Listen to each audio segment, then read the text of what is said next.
the legendary BSA Goldstar is back. After years of silence, the BSA name has been revived by Mahindra, and this 650 cubic centimeters single-cylinder beauty is a tribute to its rich heritage. But is it just a retro showpiece, or is it a worthy rider's bike? Let's dive into the details and take it for a spin.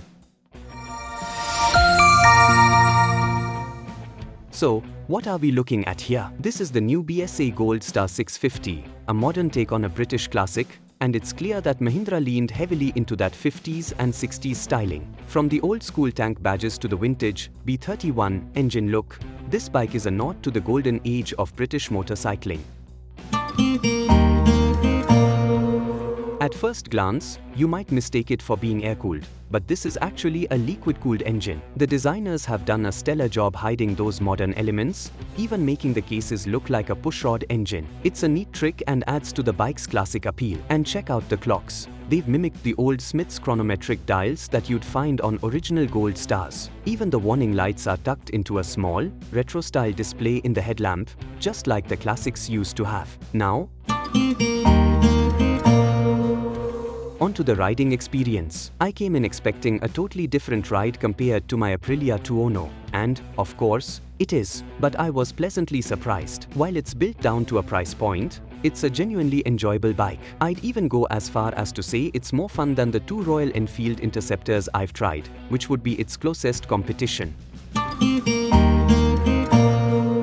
Let's break down what works well. First, the engine. It's a big single, but surprisingly manageable. You can roll on the throttle from as low as 2000 RPM, and it builds speed smoothly without shaking your teeth out or demanding downshifts. There's a healthy mid-range punch, and I found it'll comfortably cruise at 80 miles per hour, which is around 5000 RPM in top gear. That's perfect for relaxed rides on the highway or open roads. The brakes? Pretty solid. Good feel and more than enough stopping power for this kind of bike. Although, the rear brake pedal was a bit awkward for me, felt too high, and a bit intrusive when riding flat-footed. In terms of finish, it's decent. Sure, you'll find some budget-conscious elements here and there, but overall, it's much better than the current Enfields in my opinion. The bike feels light on its feet despite being over 200 kilograms, with quick steering and a low seat height that makes it easy to maneuver.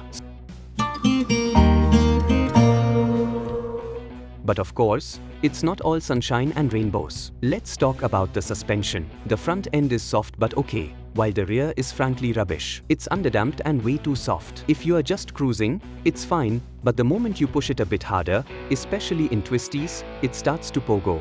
And that's not what you want in a fun weekend ride. It's disappointing because with just a little more investment, this could be easily improved. Another thing that bothered me was the view from the left side of the bike. From the right, it's pretty, especially the Heritage model with its chrome guards and polished engine cases. But from the left, it looks clunky and a bit ugly, cheap indicators and all.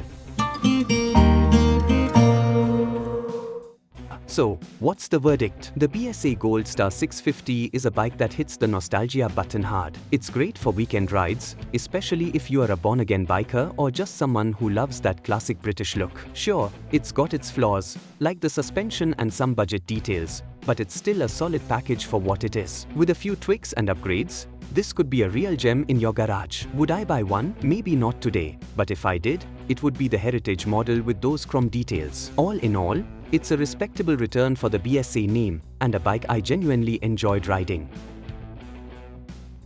Like, subscribe, and let us know your thoughts in the comments. Ride safe.